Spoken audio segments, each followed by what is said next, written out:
I'm Clyde Lewis. So glad to be here today. Glad you could join us. We do this every week, every Saturday.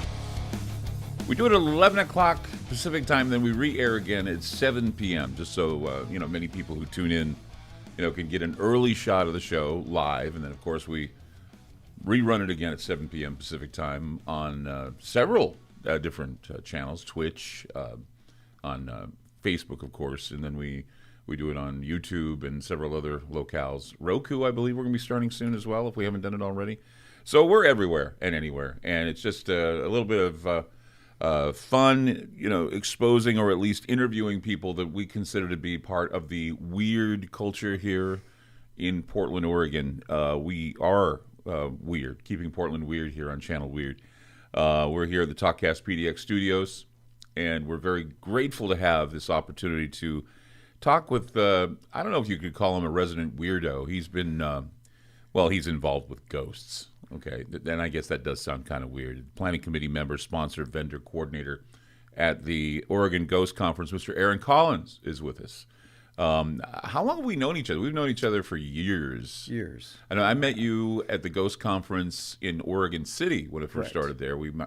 It was like a school, some kind of school. The Oregon City High School. Yes. And very small. Yeah, it was a very small venue then, but now it's a huge venue out at Seaside. It is. And what's sad is that I go there every year. I do a presentation every year, and it's been a year now since we haven't had the gathering out there at the beach at Seaside, because it was one of the first events that hit the cancel button after COVID-19. Yes. And they closed down everything on Seaside. They wouldn't let us into the auditoriums or anything to do our... Right.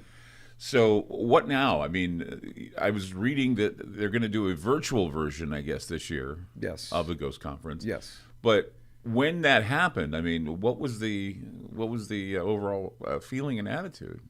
The feeling was, like everyone else, we were bummed. There's a lot of time, a lot of, aside from the money that's put up to secure the location, which is the convention center in Seaside, but there's a lot of time that's put into planning the committee, or planning the Oregon Ghost Conference. So you can imagine, we plan a year ahead. So as soon as we're done with one Ghost Conference, immediately we start planning for the next year's. So we were all pretty bummed, especially Rocky Smith. He's the founder of the Oregon Ghost Conference, and he really puts his heart and soul into it. So he was pretty upset, along with all of us. Yourself, you're one of the speakers, presenters. You've been a big part of the Oregon Ghost Conference, which we appreciate you being every year. And so, and a lot of the people that have been involved over the years, and newcomers as well, they were pretty upset, along with the rest of America, who had to put their lives on hold. So it's been tough. So everything has been, along with everyone else, has been put on virtual, so to speak. Yeah. So including, schools, everything has been virtual, meetings, doctor's appointments. Yeah. Ghost Conference has been no exception.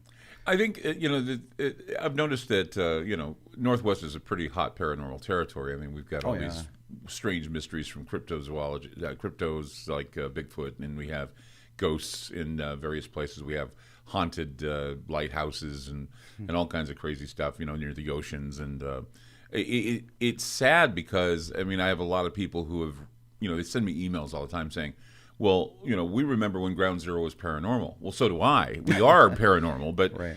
I think when they associate paranormal, they associate it with ghosts. Right. And the reality is this: there is no ghost hunting in COVID. And that's the problem. And then there's no new material. So you find yourself going over old material and no new EVP, no new ghost contacts. And the only thing, the only thing that I can see is that you're going to have to, if you want to do anything paranormal, you're going to have to call it out yourself. Right. And that's leaning towards something called necromancy. Right. I know that I'm not opposed to doing a Ouija board on the air, and I've done one before. But a lot of people have a lot of scary experiences with those things. Sure. But I'm not the type of guy that's going to go on the air and just throw out a Ouija board and say, let's do it. I mean, the paranormal itself doesn't always perform as planned. Right. And so when you're going on a ghost hunt, which nobody is because of COVID, you shake your head and you're like saying, how am I going to do a paranormal presentation when no one is, how long has it been since you've been on a ghost hunt? It's been quite some time. It's been since before COVID. Right. In fact, I get emails, and during this whole COVID, which brings up another point. We've all been stuck at home.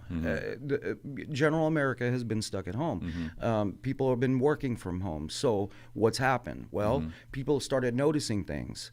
The paranormal activity has hit an all-time high at home. I was about to tell you that. It's true. I did a show I did Ground Zero show where I realized, being at home, that there were things in my home that were a little paranormal in a lot of ways, and that was only the one time I was hearing voices in my house.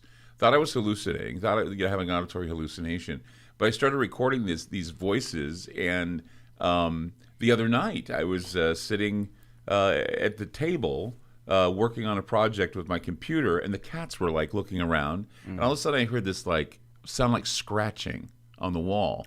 Now, it could be anything. It could be a mouse. It could be, it could be termites. We don't have termites, and we certainly don't have mice.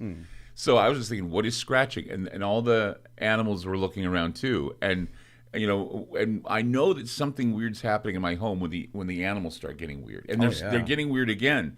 We live in a highly, I guess you could call it, magnetic area because of seismic activity. We got a volcano. We got Mount Hood that's rumbling now, and we got a few things going on. But you go to areas like Mount Adams, where of course ECETI is. You see the orbs, and you see all these things.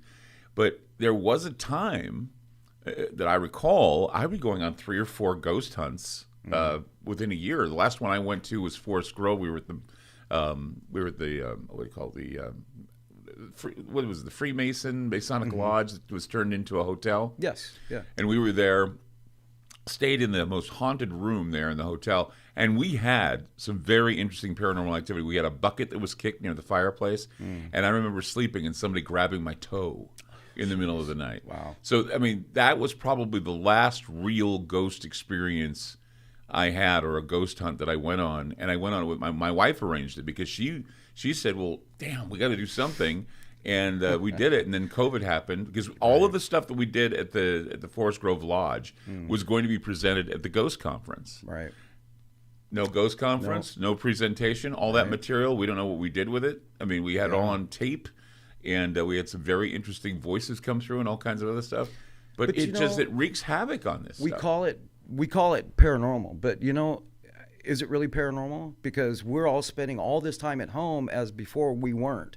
So to the spirits, for them, that's paranormal. Us being there all the time, right? It's not normal for them, and right. So now they're amped up because they're like, "What in the heck is going on? Why are you people here?"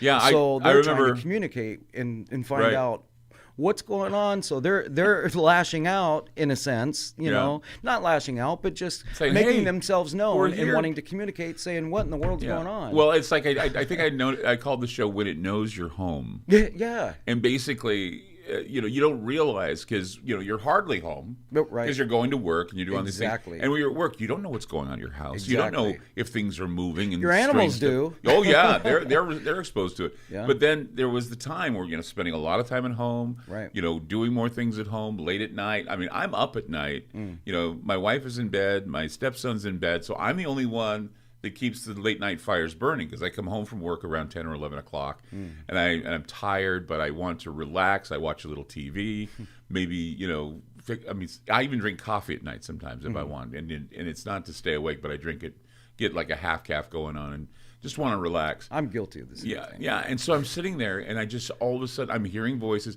And lately it's been weird because ever since the lockdown, I have been very sensitive to sounds, little snaps or pops or knocks or whatever. And I've been hearing a lot of weird things in the house.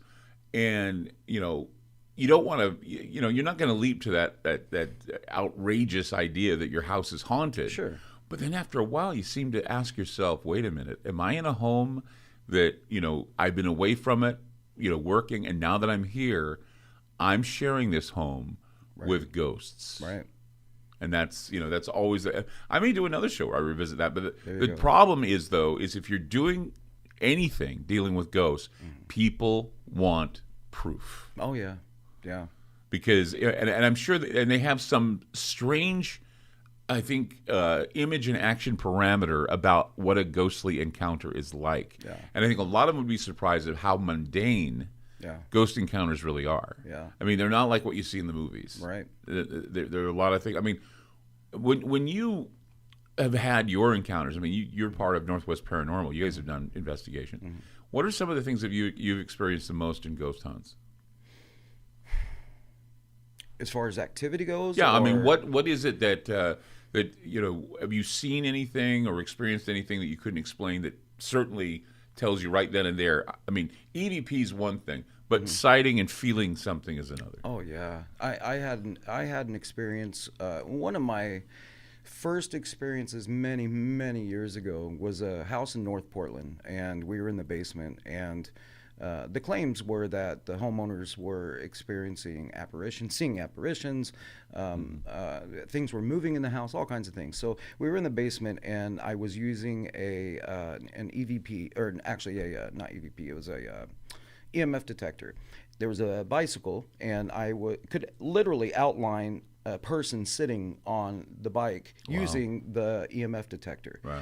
And then it was gone. And one of the psychic mediums at the time that was on the team said, Aaron, this person is here on this side. So I went to the other side of the basement, and as I ran to the other side, I went through what I think it was the apparition. If you've ever been, I don't think I've ever been electrocuted, but this was probably the closest to it. It was the most electric charge I have ever been through. Yep. And if I had hair at the time, it would have been standing on end. I mean, it was just a full electric charge, but it wasn't like I was going to pass out, fall down with a heart attack or anything like that. It was just my entire body. And soon after, I opened a door that led to under the steps and porch of this old home. The house was built around the 1900s, early 1900s. Right. So it was all dirt in this particular area. Opened the door, and there was the apparition of a young boy. I believe around 14 years old. That's what I think. Now, I did get EVPs from that investigation, but that was just, for me, it was unbelievable. Yeah. First, walking through that particular apparition, feeling what I felt, I've never felt that before a day in my life. And I've never felt it since. It was unbelievable. I couldn't explain it, still can't really explain it.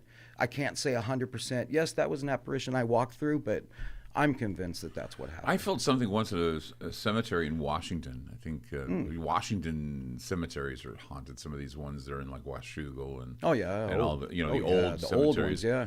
And we went through one, and I swear I felt something shoot through my feet, go up through my body, and it was electronic charge like you're talking about. Yeah. And it was enough for me where I said to the guy that was with me, I says, "Get your camera out and snap a picture immediately." And when he did, there was this big white whatever it was jumping out of my chest. What? It was a white, kind of a wispy, I don't know how to explain it. I didn't see it, but I saw the flash as it was coming out of me. Wow. Because, I mean, here I am in the middle of it. It's just coming out of me. And sure. I was just, wondering what the hell. But I felt that electrical charge, which, again, puts us in that mindset that what we're dealing with is an electromagnetic disturbance. That's what ghosts are. These electromagnetic disturbances that somehow draw power to them enough to somehow appear to us. Yeah. And that's the clincher.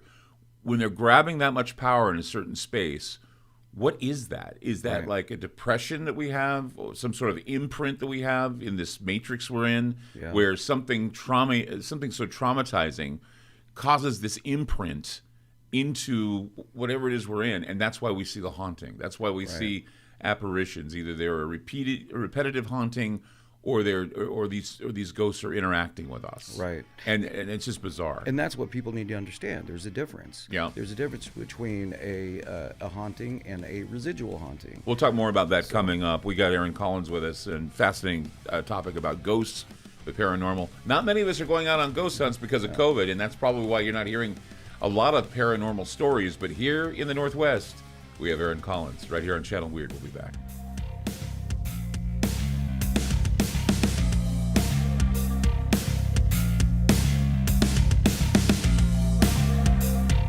AncientLifeOil.com. That's AncientLifeOil.com. Are you stressed? I mean, who isn't? Anxiety creeping in? No, not that. Is sleep hard to attain because your brain just won't slow down? We're living in crazy times, and the fear knob has been turned up. Okay, there's an answer. Take a big breath, exhale, and go log on to AncientLifeOil.com. CBD, broad and full spectrum, organic and non-GMO CBD for you to enjoy. Change your tune from fear to calm, from brain overload to clear thinking. 0.003 THC on full spectrum and 0% THC on broad spectrum. Competitive pricing with the best quality. Also know everything is going to get better. No worries, be happy. CBD can help calm so your nerves don't think they're a 6-string electric guitar. Enjoy life, smile, and log on to AncientLifeOil.com for great CBD. That's AncientLifeOil.com. You'll be glad you did. Hey guys, it's Clyde Lewis. Have you ever wanted Ground Zero merchandise but didn't know where to go? Well, I want to let you know that we now have our own online store with such items as t-shirts, hoodies, decals, tote bags, and other exclusive specialty apparel. There's a secure and easy-to-use shopping cart for your purchases. Coming soon will be signed posters and coffee mugs available as we are constantly adding new items. So shop today at the official Ground Zero store by going to groundzeromerch.com. That's groundzeromerch.com. Following a disaster, your home emergency kit will be invaluable. Building a kit doesn't take long, and you'll be glad you did when disaster strikes. Here's a list of items to include: a first aid kit, battery-powered or hand crank radio, flashlight, extra batteries, an emergency whistle, cell phone with charger, cash and small bills, a local map with your family meeting place identified, food and water to last 2 weeks, garbage bags, dust masks, and seasonal clothing and footwear. Add prescription medications or any other important items unique to your family's needs. Once you've created your kit, check food expiry dates once a year and update seasonal clothing for growing children. If you have pets, make sure you have everything your furry friends need in an easy-to-carry grab-and-go bag. To learn more about preparing an emergency kit, visit mil.wa.gov/preparedness and get 2 weeks ready. Be sure to get your low-cost 2-week supply of food with a miraculous 25-year shelf life by going to preparewithgroundzero.com. Have you noticed that well-known and controversial talk show hosts have recently been censored on the internet by corporate and political interests? This is Clyde Lewis from Ground Zero Radio. And in order to counter against the suppression of information, we've decided to create our own private digitalized playground called Aftermath.media. It's an exclusive online multimedia library featuring videos, movies, audio clips, archive shows, ebooks, e-magazines, documents, and so much more. Our news aggregator, Newsifer, provides current news relating to many of the topics we cover. We'll also be hosting other Ground Zero-friendly podcasts like Into the Paranormal with Jeremy Scott and The Secret Teachings with Ryan Gable. Aftermath.media has a social media platform along with a chat room to interact with many of our listeners. And about once a month, you can chat with me about anything. Mobile apps for Android and Apple are now available. The monthly subscription for Aftermath.media is only $9.99 a month. This includes exclusive access to our library and Ground Zero archive podcasts. If you're just interested in having access to the archive podcast, it's only $4.99 a month. So sign up today by going to Aftermath.media. Again, that's Aftermath.media.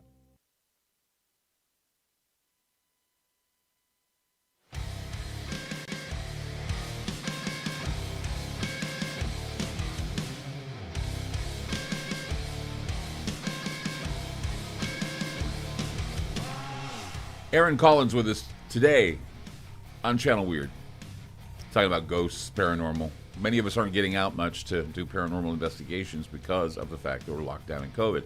I guess when they lift the COVID restrictions, we could probably go out and frolic again, those horror, scary places, cemeteries, and the like. Now, we were talking about two different types of hauntings that you wanted to explain to us. So, Right. Go right ahead and explain to us the different types of hauntings there are. So there's hauntings, that's intelligent hauntings, which means that we can actually communicate with the spirits. And then there's residual, which is like if you think about a videotape, VHS tape is what I like to refer to, that's constantly on loop. So you see the same thing all the time, same apparition, same thing happening. Let's say the apparition walking the same path every day, every night, at the same time, let's say. So that's residual.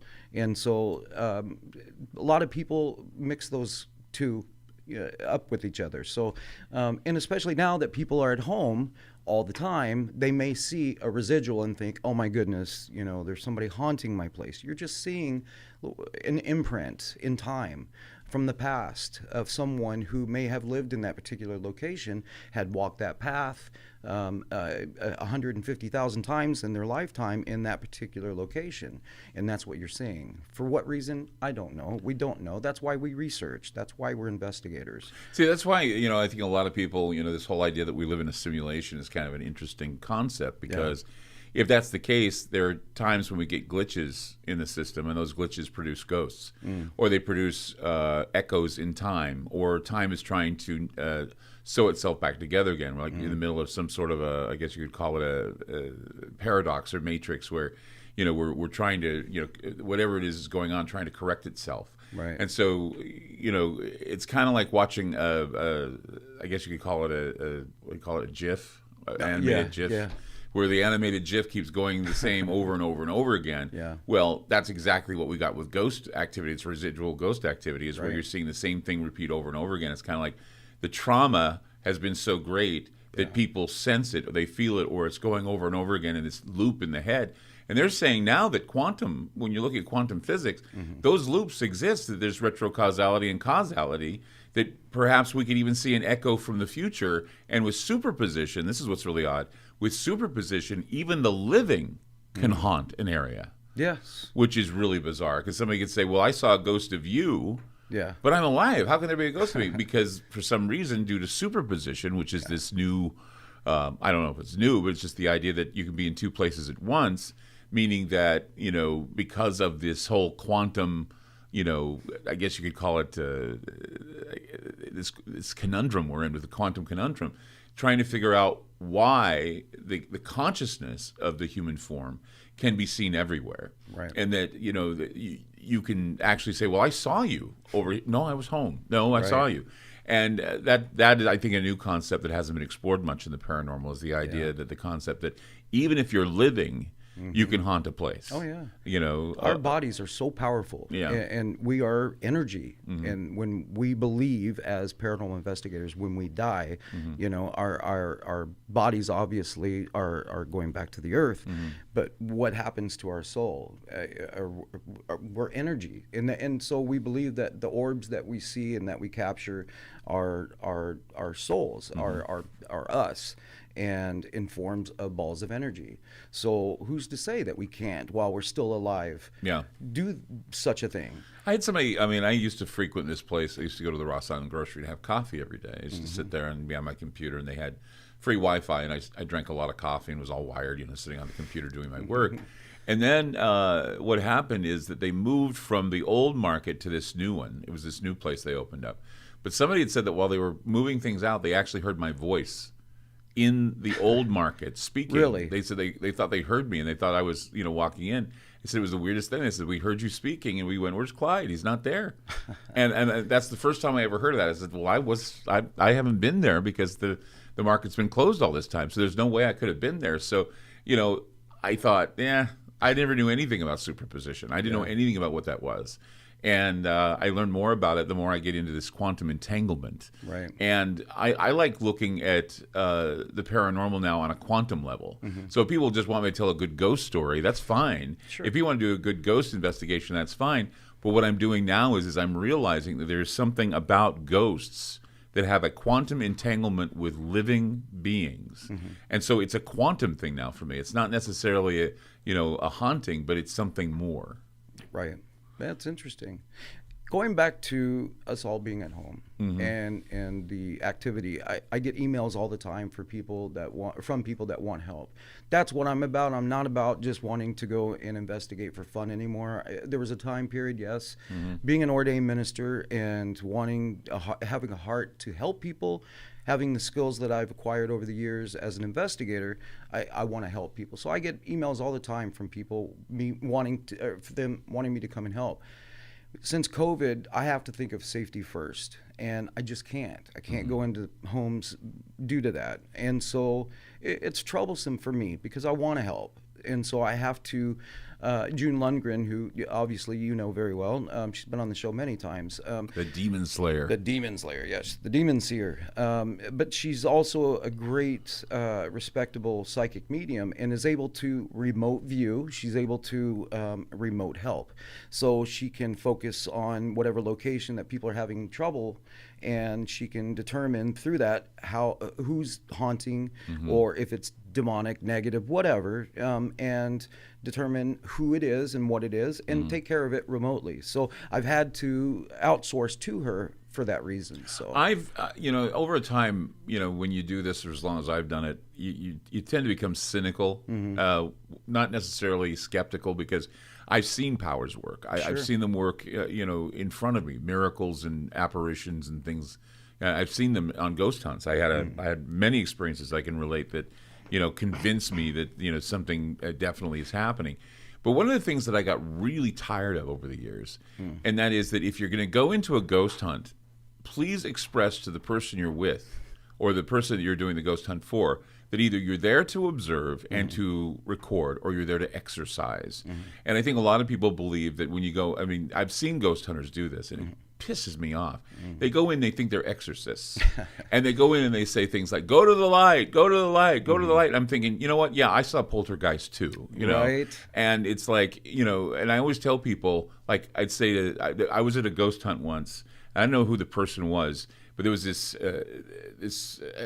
woman that kept saying, I know that there's a spirit in the room. I need you to go to the light. And I just stopped the ghost hunt right there, and I looked at her and I said, I need you to go to the bathroom. Right.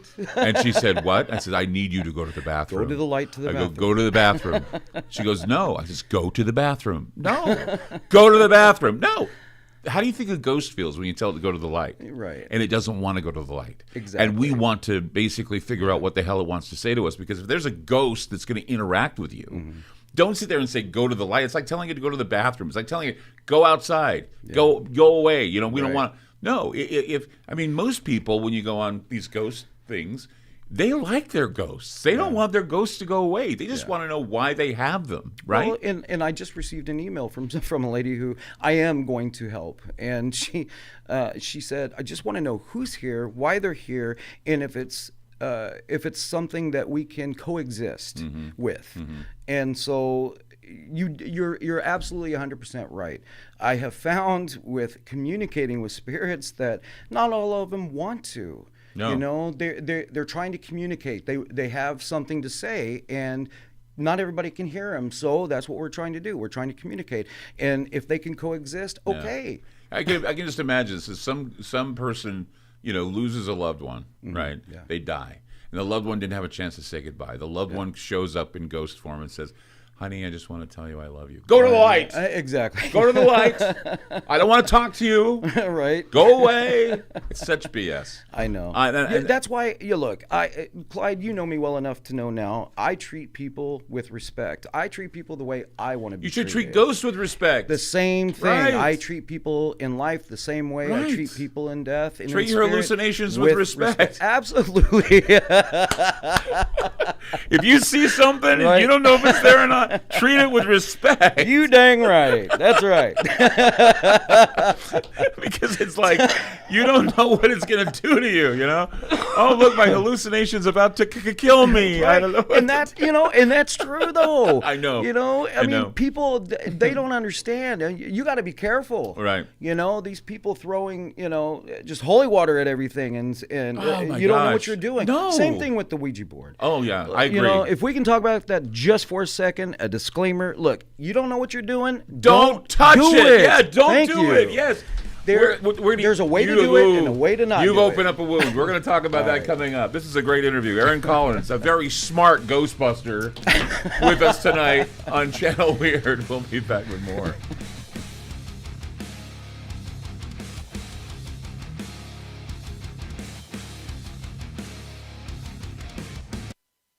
AncientLifeOil.com. That's AncientLifeOil.com. Are you stressed? I mean, who isn't? Anxiety creeping in? No, not that. Is sleep hard to attain because your brain just won't slow down? We're living in crazy times, and the fear knob has been turned up. Okay, there's an answer. Take a big breath, exhale, and go log on to AncientLifeOil.com. CBD, broad and full spectrum, organic and non-GMO CBD for you to enjoy. Change your tune from fear to calm, from brain overload to clear thinking. 0.003 THC on full spectrum and 0% THC on broad spectrum. Competitive pricing with the best quality. Also know everything is going to get better. No worries, be happy. CBD can help calm so your nerves don't think they're a 6-string electric guitar. Enjoy life, smile, and log on to AncientLifeOil.com for great CBD. That's AncientLifeOil.com. You'll be glad you did. Hey guys, it's Clyde Lewis. Have you ever wanted Ground Zero merchandise but didn't know where to go? Well, I want to let you know that we now have our own online store with such items as t-shirts, hoodies, decals, tote bags, and other exclusive specialty apparel. There's a secure and easy-to-use shopping cart for your purchases. Coming soon will be signed posters and coffee mugs available as we are constantly adding new items. So shop today at the official Ground Zero store by going to groundzeromerch.com. That's groundzeromerch.com. Following a disaster, your home emergency kit will be invaluable. Building a kit doesn't take long, and you'll be glad you did when disaster strikes. Here's a list of items to include: a first aid kit, battery-powered or hand crank radio, flashlight, extra batteries, an emergency whistle, cell phone with charger, cash and small bills, a local map with your family meeting place identified, food and water to last 2 weeks, garbage bags, dust masks, and seasonal clothing and footwear. Add prescription medications or any other important items unique to your family's needs. Once you've created your kit, check food expiry dates once a year and update seasonal clothing for growing children. If you have pets, make sure you have everything your furry friends need in an easy-to-carry grab-and-go bag. To learn more about preparing an emergency kit, visit mil.wa.gov/preparedness and get 2 weeks ready. Be sure to get your low-cost 2-week supply of food with a miraculous 25-year shelf life by going to preparewithgroundzero.com. Have you noticed that well-known and controversial talk show hosts have recently been censored on the internet by corporate and political interests? This is Clyde Lewis from Ground Zero Radio. And in order to counter against the suppression of information, we've decided to create our own private digitalized playground called Aftermath.media. It's an exclusive online multimedia library featuring videos, movies, audio clips, archive shows, ebooks, e-magazines, documents, and so much more. Our news aggregator, Newsifer, provides current news relating to many of the topics we cover. We'll also be hosting other Ground Zero-friendly podcasts like Into the Paranormal with Jeremy Scott and The Secret Teachings with Ryan Gable. Aftermath.media has a social media platform along with a chat room to interact with many of our listeners. And about once a month, you can chat with me about anything. Mobile apps for Android and Apple are now available. The monthly subscription for Aftermath.media is only $9.99 a month. This includes exclusive access to our library and Ground Zero archive podcasts. If you're just interested in having access to the archive podcast, it's only $4.99 a month. So sign up today by going to Aftermath.media. Again, that's Aftermath.media.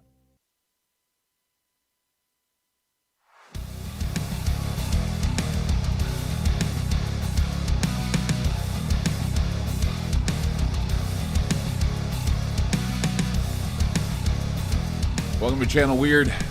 I'm Clyde Lewis. Aaron Collins with us. Such a great opportunity to talk with a real Ghostbuster. Ghostbuster. You doing a Ghostbusting? Ouija boards. Yes. I swear.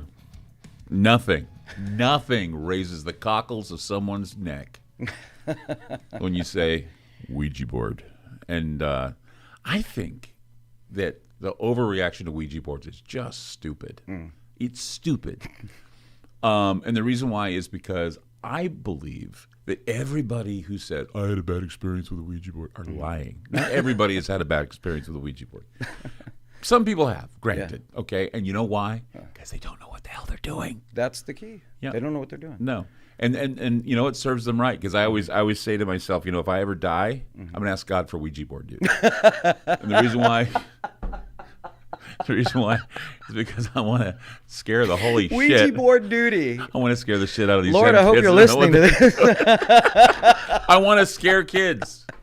I want to just do that in my goodness afterlife. Have some fun. Are Scare you going the to pop kids. out of the Ouija board? Oh yeah, pop out, grab the neck, and say, "You don't know what the hell you're doing." Do something like that. Oh my gosh. No, the thing about bad experiences with Ouija boards is because people think, "Oh, I get this fun little thing called a Ouija board. It's blessed by Mattel or Hasbro or Parker Brothers they or even something." have Barbie. Yeah, Ouija board Barbie. Well, the pink Barbie style for girls. I mean, give me a break. I'm Ouija board Is Barbie. Johnny going to ask me out this weekend? Yes or no? Oh I yeah, mean, really? they have. I mean, that's just what it is. It's like a magic 8-ball, Right. but on a board. And then all of a sudden it goes. You know, it goes. Goes I all am the the way devil. to- Brr. You but will burn. Well, let's put that away. I just, you know, the thing with the Ouija board is that I, for the longest time, was afraid of Ouija boards. Yeah. And the reason why is because I heard these stories. Sure. And after doing some investigating, I found that a lot of these stories are BS. That people don't have experiences like this. That they think they do. Well, Clyde, what's the difference between a Ouija board and EVPs? Nothing. Honestly. Nothing. Nothing. Nothing. Okay? Because what you're doing is you're asking the dead to speak to you. Exactly. If you're asking the dead to speak to you, it just so happens to show up in your radio or your toaster oven, Right. it doesn't matter Right. because it doesn't have those little numbers and it doesn't have those little symbols on it. Right. So, yeah, what's the difference between a Ouija board and a pendulum? Exactly. Nothing. Nothing. What's the difference between a Ouija board and those rods? Nothing. Exactly. And because if you're going to be playing in the occult realm, you're playing with all of the tools. What's the difference between a Ouija board and tarot cards? Nothing. They're all tools Right. to basically. I mean, you can do it without tarot cards. You can do it without Ouija boards. You don't need anything. No, You can it's just talk. called automatic writing. You can Right, even with sit there and that go, too, yeah. "I'm getting the message from the great beyond," blah blah blah blah blah blah blah, and that's what a medium does. And you have to wonder if the medium's credible. Sure. The thing about the Ouija board is that no one that has had an experience is everyone who's had an experience that's been bad is because they didn't know what they were doing. They didn't know that they're not supposed to do certain things. You're not supposed to ask a Ouija board when you're going to die. Sure. You're not supposed to do a Ouija board alone. You're not supposed to, you should ask general questions of a Ouija board, not personal questions of a Ouija board, because then you get into something called voluntary entrapment, where all you're doing is you're using the Ouija board for divination. Divination with the spirits is called necromancy, and it's a sin, kids. You're not supposed to. You're not supposed to ask spirits about your future, because that is wrong. I mean, you can ask general questions about the future, but when you're asking personal questions of a board, I mean, think of how silly that is. And another thing too is. And it's not wrong for ghost investigators or anybody who believes that Ouija boards work at all to say that it's an ideomotor response in the subconscious that runs the Ouija board. That means what you're doing is you're opening yourself up to the spirits to come in, and it gets into your hands or whatever, and your hands move, or the planchette moves under your hands. And that's why they say, well, they blindfolded people. It didn't work. Because that's how it doesn't work. Right. You have to see the freaking board. It's like, that's what I thought was kind of stupid. They did this experiment where blindfolding people to use a Ouija board. Well, what the hell does that do? Right. You're supposed to be able to see the damn thing. Right. So I think Ouija boards, they get a bad rap. And every time, like, I hear other talk show hosts, I won't name names, and go, "Oh, the Ouija board is blah, blah, blah." No, be objective and understand that Ouija boards sometimes, Here's the thing: know how to. I go into every investigation and everything. And you're a I minister do, for crying out loud, right? And I pray first. Yes, you should. Being You a should Christian pray. minister, Yes. I pray to God first, Right. And then when you're done, close it. You have to close that door, because You should it's do like, that when you go on investigations. Absolutely. When we go the to a one cemetery. time I didn't, Clyde, and anybody can see it on. Right. I was on Ghost Adventures for it. Right. Because I was attacked by a demon, and it's because I didn't protect myself before, and it was a stupid mistake, the one and only. Anyways, my point is, you don't open a door. It's like opening your front door when you get home. Are you going to open the door and leave it wide open? No, you're going to close it, because not just good spirits can come in, but bad spirits, negative spirits, and demonic. It's important that, like you say, even if you go to a cemetery, you're doing, you're investigating a cemetery, investigating a ghost thing. You always say, we are coming in. You be kind. You be aware. You say, we're coming in and we want good spirits to speak with us. Right. We want all the spirits in the room to speak with us. And then when you're finished, you say, we are now leaving, and we don't want any of the spirits to come with us. We want to be able to leave you where you are, and please allow us it doesn't mean they're going to agree with you, but at least you're letting them know that you don't want anything residual. Right. Because there are many times, like you say, where you don't do it, and you do have residual. I had to have June work on me because apparently my wife had told me that, when we did an investigation at a theater in Astoria, that there was this, she saw this spirit that was attached to me. There was this little girl that was just tagging on me, and I needed to get it cast off me. Oh, I got to hear all about that. Off air, though. Yeah, I'm sure that it's was it was pretty weird, and June did it, but one of the scariest things that happened to me with a Ouija board, worst experience I ever had, was because of someone who broke the rules at a seance. One of the things you never do when using a Ouija board is you never, ever use a Ouija board where you're either on drugs, we're talking about sedatives or things like oxycodone or alcohol. You should never use a Ouija board. We had a gathering at a bar that was haunted. And we did this overnight sleepover. No, it wasn't Astoria. It was just right over here it was right here off Grand, just over here. There's this place. It was called the Rose and Raindrop. Oh, I loved that place. The cigar and oyster place. Oh, I loved that place. Rose and Raindrop was haunted. It was haunted bad. And the owners are ready to leave the place, and they said, what we need is somebody to come in and exorcise the place. I said, first of all, I don't know what we're dealing with. So we got in there. We found out that the place was haunted by a woman named Stella Robinson. And she had told us on the Ouija board that she had a grave at the Lone Fir Cemetery, and that she was separated from her son, who was buried in a cemetery out here near Gresham. And we thought this is the most amazing thing. And certainly we did the homework afterwards. But what we found out is that we were doing a seance in one of the top rooms. We asked everybody to come in. We said, you cannot be drunk because people were drinking. So please don't come in drunk. If you're going to participate, make sure that you follow our rules. We gave a list of rules and everything. So we came in, and we were doing this seance. And all of a sudden, we had corners. We had women that were the corners of the room, and they were there watching. We had all corners, north, south, east, and west. They were watching to make sure nothing went down that was weird, and they would actually stop the seance if anything went down. We're doing this seance, and all of a sudden, the board spells out OBYSOUTH, OB South, or OB Sooth. And I thought, whoa, what is this? And so I looked around, and as soon as Obi Sooth said on the board that it was there, all the women in the room started doubling over, like they were having stomach cramps. They were just having cramps. This older woman that was sitting at the table was not, and this younger girl was sitting at the table, and she wasn't, but all the other women in the room were.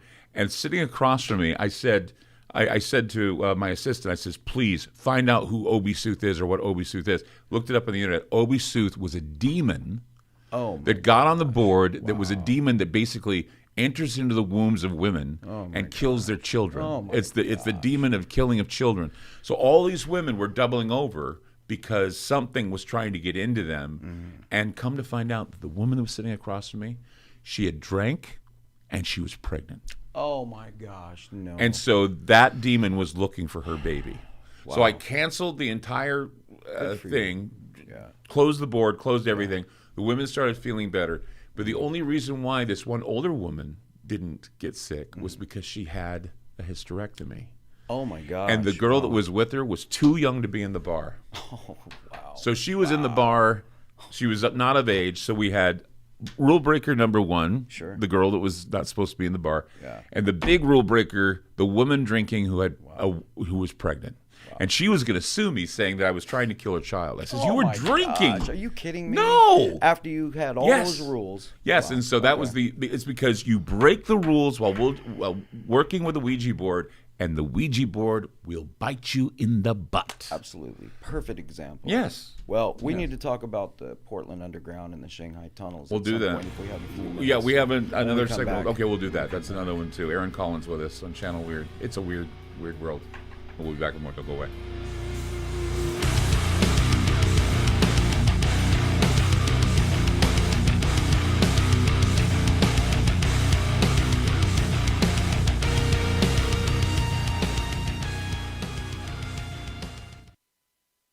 AncientLifeOil.com. That's AncientLifeOil.com. Are you stressed? I mean, who isn't? Anxiety creeping in?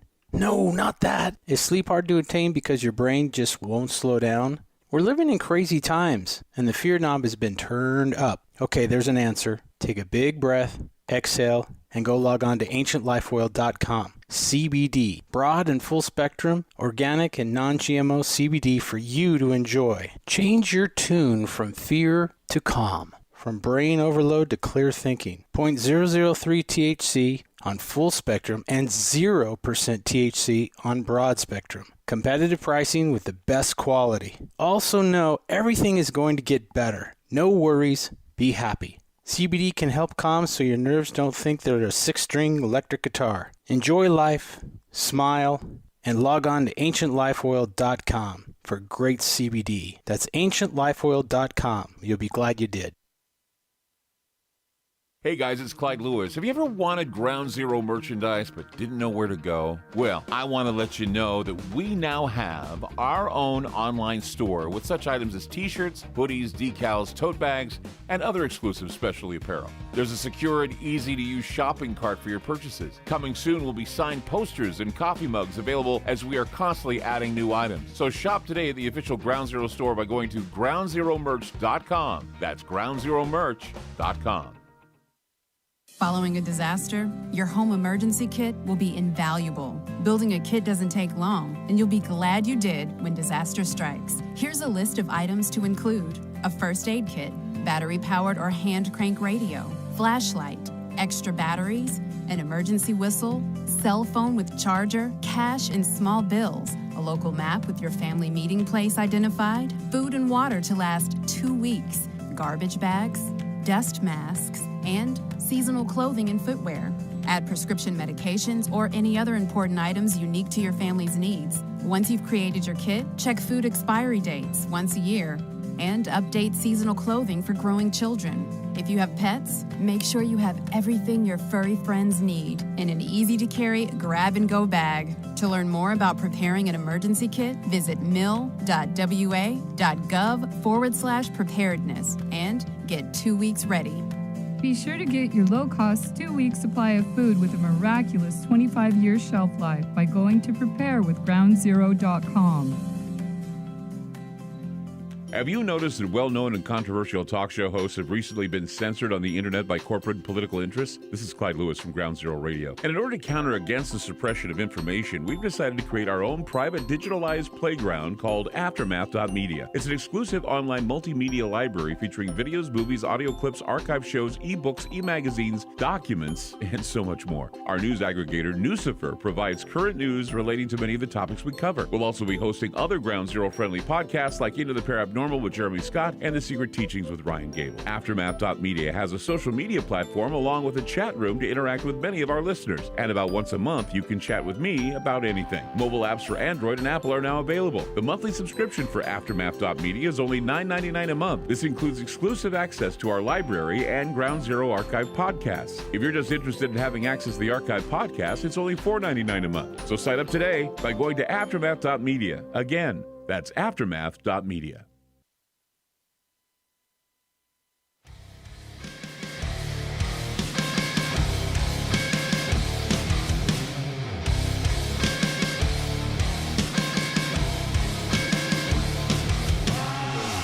Back at Channel Weird, Aaron Collins is my guest.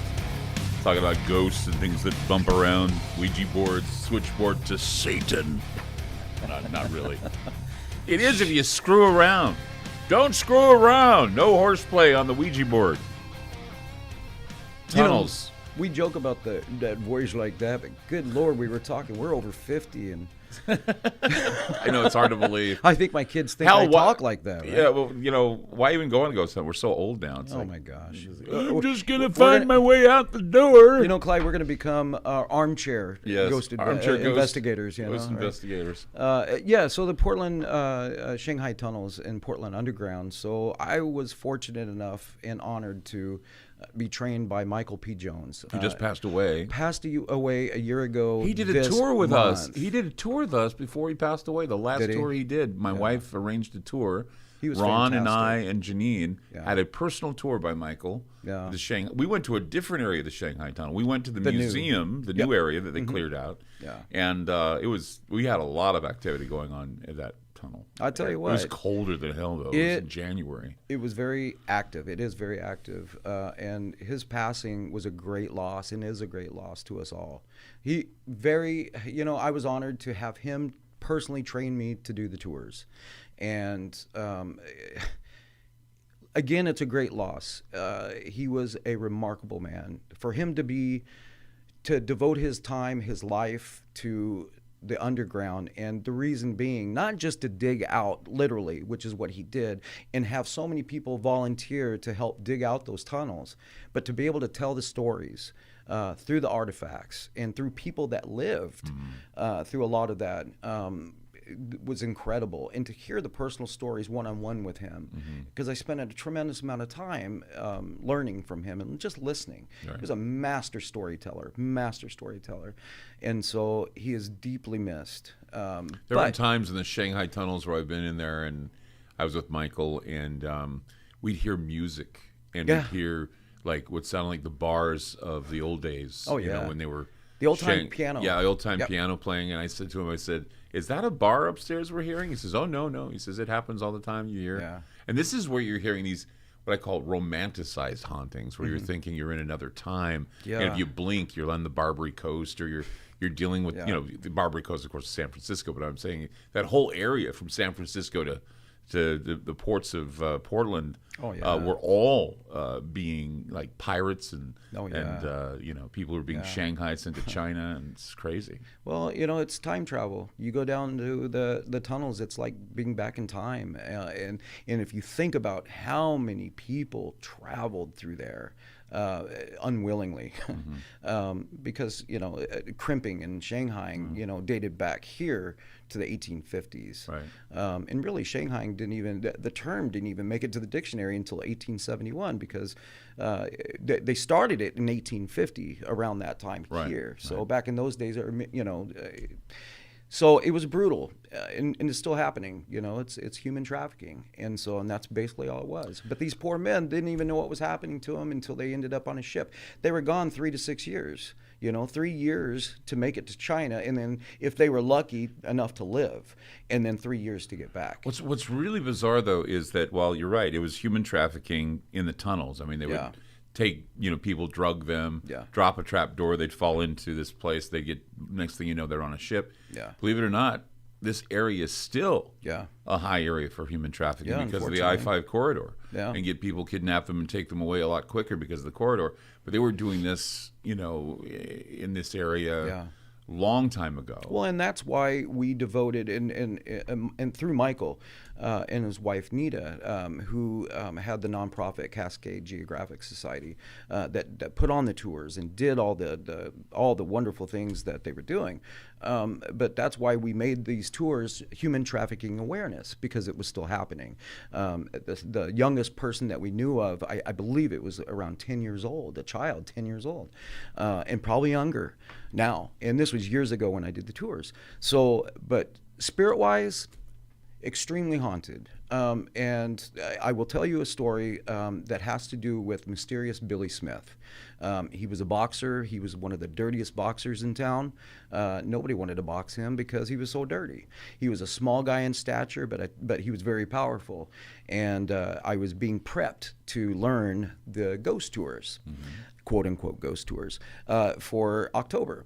And one of the tour guides was down. We were down in the. You're familiar with the where the boots were, the section were in between that and the white slavery cell, where they would put the women in one at a time to break them.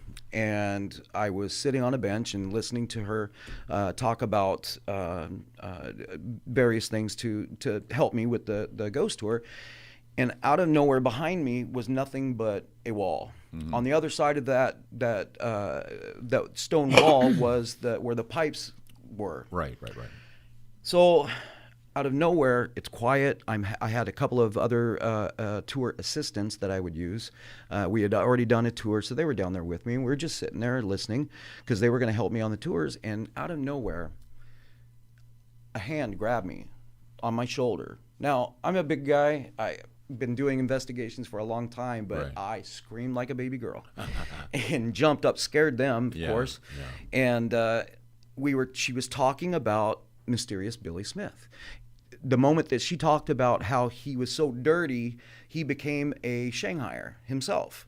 So what he would do, because he wanted to make money, he would go and he would start Shanghaiing guys and then selling them to ship's captains. And what they did was Portland was just crazy. Portland was weird, but even back then. Right. And they decided not to wait for ship's captains to put in an order, so to speak, for men. Portland would go out and they would start getting these guys and putting them through the deadfalls, putting them in holding cells and hold them until they would get orders for guys rather than wait for orders. Right. So these guys were held in all these horrible holding cells, no boots on, one bucket to go to the restroom. Exactly, yeah. So all these guys were in the dark. They had no idea what happened to them, and stuffed like sardines. Mysterious Billy Smith would go and steal other guys that had been shanghaied and beat the living snot out of them, drag them to his holding cell and hold them. Right. While she was telling that story about how he would grab them and beat them is when I got grabbed. And it was so heavy and powerful, the hand grip, and obviously scared the living bejeebies out of me at the time. Right, exactly. So I believe, now I can't say 100% for sure, but I believe that was Mysterious Billy Smith. And it literally, I mean, it was a powerful grip, but it scared the living crap out of me. And so that was one of my scariest moments, being in the tunnels. And I wasn't even given a tour at the time. We've seen orbs down there. We've seen all kinds of things down there. And that's what was really bad is that when we went to the Shanghai tunnels, it wasn't an official ghost hunt for me. It was just we wanted a tour. We went down there and went below, and we were seeing all kinds of things. In fact, we were there. I'd never been in that area of the tunnels because we were in a different area when I went a long time ago because I had to climb down a ladder to get into the tunnels. And but this was, they opened up the museum, and you got to go down an area beneath, and it was just a whole new area for me, and all of these destroyed bar stools and things downstairs and all these things that are there. And it's like a city within the city. And, and I don't think anyone, who's not familiar with the Shanghai tunnels, if they come to Portland, they need to tour it. They need to go to the tour because I don't know that they're doing them. Are they doing them anymore? Well, because of COVID, obviously, it's not happening now. I don't know what her plan is now that Michael has passed. I don't know. Well, the museum is amazing. The museum is amazing. I mean, yes, I agree. I'm glad they opened it because I remember when I was first introduced to the Shanghai tunnels, Michael gave me a tour then. It was when I first came to town. Somebody told me, "Oh, you need to take a Shanghai tunnel tour," and I did. I didn't exactly understand what it meant or what it was. It was a human trafficking story about sending people to China. But then, as I matured and got to know the area more and what the heritage was and what the history was. The second tour was more meaningful for me because not only did they have the museum there where you could see all of the things that they recovered from the old bars and from the old areas, going down into that tunnel and seeing more of that debris down there and a few other things and feeling those feelings down there. I mean, it was a cold, just a foreboding atmosphere. Yeah. You're not only underground, but it's dark. There's no lights. yeah. Nothing. You have to have flashlights Just down the there. makeshift candle. Oh yeah. You know? Hey, that's all you got. Yeah. That's all you got. Well, and I was encouraged because at the time I was the only paranormal investigator on the team, as far as tour guides and stuff like that. Right. And so he encouraged me to spend as much time as I wanted to by myself Right. and investigate. Right. So when I had time, because I did so many tours and I was so busy, I did take some time and spend some time by myself. And I tell you what, there's a lot of spirits, a lot of voices, stuff. a lot of apparitions. There is. Aaron, So- thank you so much for being on the program. Absolutely. I hear Thanks the for having music. me. It's telling me, look, I could talk all Yes. day with you. Show your ring real quick. I gotta have you show that. That is just badass. I have to say that. But My anyways, wife gave it to beautiful. me. Love it. Yeah. So, Thank you, Aaron. Thank you Thank so you. much. It was a great interview. Thank you. anytime. Thank you. Channel Weird, guys. Check us out. We'll be here next week.